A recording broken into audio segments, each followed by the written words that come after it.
कांग्रेस ने मध्य प्रदेश को लेकर पहली लिस्ट जारी कर दी। तमाम नाम आ गए। 10 नाम में कांग्रेस ने उम्मीदवार घोषित कर दी 10 सीटों के लिए, लेकिन वो सीट जिस पर सबकी नजर है वो है गुना, क्योंकि यहां से ज्योतिरादित्य सिंधिया मैदान में है बीजेपी की तरफ से। लेकिन अब गुना से तगड़ा उम्मीदवार सामने आने वाला है और गुना से दिग्विजय सिंह चुनाव लड़ेंगे या नहीं, ग्वालियर में पहुंचकर उन्होंने साफ कर दिया। और दिग्विजय सिंह का यह बयान बहुत बड़ा इशारा है गुना में कांग्रेस कैंडिडेट को लेकर।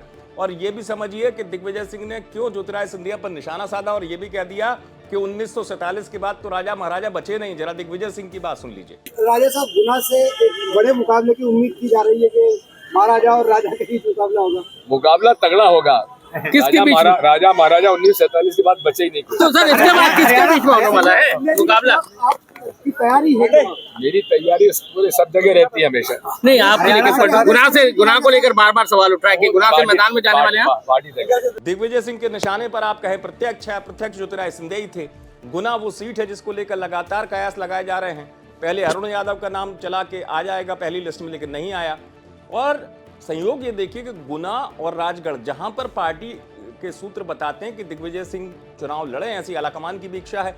और गुना में कहा जा रहा है कि दिग्विजय सिंह अगर ज्योतिरादित्य सिंधिया के सामने लड़ेंगे तो जो मुकाबला है वो दमदार, दिलचस्प हो जाएगा। यही वजह है कि दिग्विजय सिंह के नाम को लेकर कयास लगाए जा रहे हैं। और ये भी संयोग जुड़ रहा है कि पहली लिस्ट में चूंकि दिग्विजय सिंह का नाम है नहीं और खासतौर से गुना और राजगढ़ के कैंडिडेट्स का नाम भी नहीं है। ये दोनों वो सीटें जो मैं आपको बता रहा हूं जहां पर कहा जा रहा है कि दिग्विजय सिंह यदि चुनाव लड़ेंगे तो कांग्रेस मजबूत स्थिति में नजर आएगी। लेकिन चूंकि गुना जो है वो गृह क्षेत्र है दिग्विजय सिंह का, ज्योतिरादित्य सिंधिया से पुरानी अदावत है उनकी। अब इसी अदावत के बीच में वो कह रहे हैं कि तगड़ा उम्मीदवार उतरेगा। क्या तगड़े उम्मीदवार वही हैं? और क्योंकि मना नहीं किया उन्होंने पहले भी ये कहा कि अगर पार्टी आदेश देगी तो मैं लोकसभा चुनाव लड़ने के लिए तैयार हूं।